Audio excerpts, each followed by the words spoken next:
When I say I'll never look at my father the same way again, I mean it. For 20 years, I thought we were a perfect family. Dad, me and my little sister Sunday breakfasts, school runs, movie nights. We weren't rich, but we were close. At least, that's what I thought. Until the day the new neighbors moved in next door. It was a quiet Saturday morning when the moving truck arrived. A woman stepped out first, mid-30s, stylish, confident. Then two kids followed, a boy and a girl, about my sister's age. We went over to say hello, like polite neighbors do. Mom baked her usual welcome muffins, and Dad. He froze the second he saw them. The woman looked at him, and for a split second, I swear her face went pale. It was like they'd seen a ghost. Mom didn't notice. She was chatting cheerfully, asking where they moved from. But Dad barely spoke a word. That night, I asked him, "You okay? You looked weird earlier." He just muttered, "Yeah, just tired," and went to bed early. I brushed it off until I saw him outside later that week. He was standing in the driveway, talking to her, quietly, too quietly. The next day,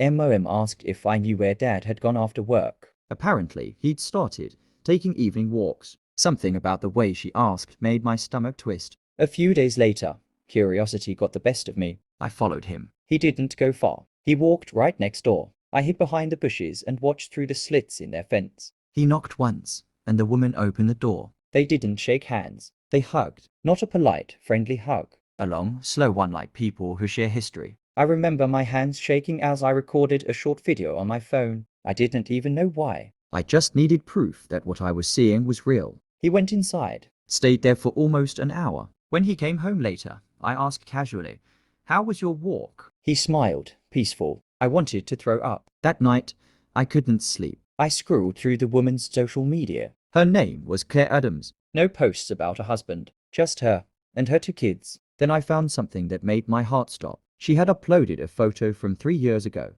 A family picture. Her, the two kids, And my dad. I stared at it for minutes, trying to breathe. It wasn't an old coworker photo. He had his arm around her. The kids were sitting on his lap. I zoomed in and saw it, the necklace he still wears every day. There was no mistake. Part to halves paced directly into CapCut our voice. The next morning, I confronted him. I showed him the photo and said, "Who is she?" His face went pale, then red. He opened his mouth, then closed it. Finally, he whispered, "Please don't tell your mother." That's when I lost it. Are you serious? You've been living a double life. They live right next door. He tried to calm me down, saying it wasn't what I thought. But the more he talked, the worse it got. Turns out, Claire wasn't just an affair. She was his second family. He had been with her for nearly 10 years, overlapping with my MOM. The two kids? They were my half-siblings. He said he wanted to tell us, but didn't know how. Didn't know how? He had 10 years to figure it out. I told him I was done keeping his secret.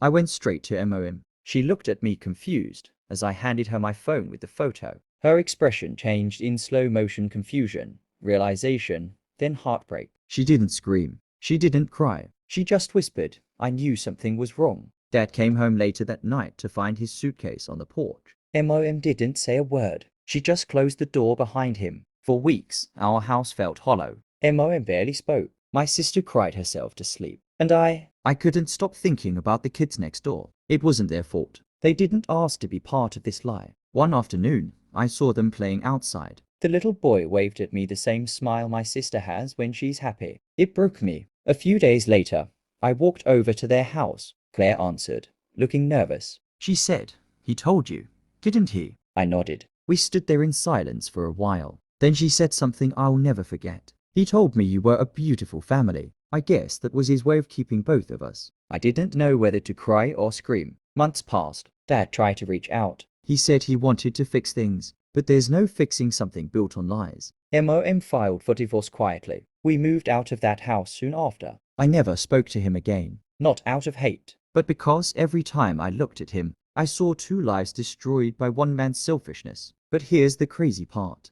I still see those kids sometimes. They're older now. Sometimes I wave. Sometimes they wave back. Because even though he broke us, they're still innocent. They're still family, even if I'll never say it out loud. And every time I think about what happened, I remember the day I learned that sometimes the people closest to you can be living an entire other life right next door.